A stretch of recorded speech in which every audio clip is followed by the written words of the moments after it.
সহি আল বুখারি 1855। আবু সাঈদ খুদরি রাদিয়াল্লাহু তাআলা আনহু থেকে বর্ণিত, তিনি রাসূলুল্লাহ সাল্লাল্লাহু আলাইহি ওয়াসাল্লামের সঙ্গে 12টি জিহাদে অংশ নিয়েছিলেন।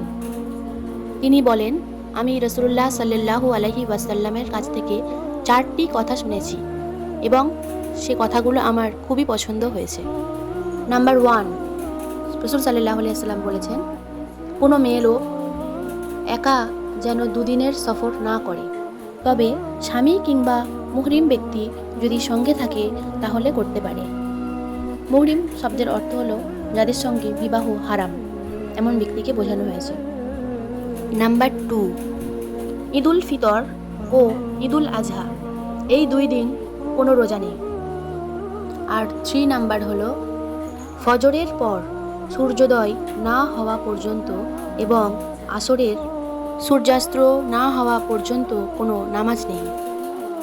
নাম্বার 4, 3টি মসজিদ ভিন্ন, অপর কোনো মসজিদের উদ্দেশ্যে সফরের প্রস্তুতি যেন যে 3টি মসজিদের কথা রাসূল সাল্লাল্লাহু আলাইহি ওয়াসাল্লাম উল্লেখ করেছেন, ওই 3টি মসজিদ হলো, নাম্বার 1 হলো কাবা শরীফ, নাম্বার 2 হলো মসজিদে আকসা, আর নাম্বার 3 হলো মসজিদে নববী।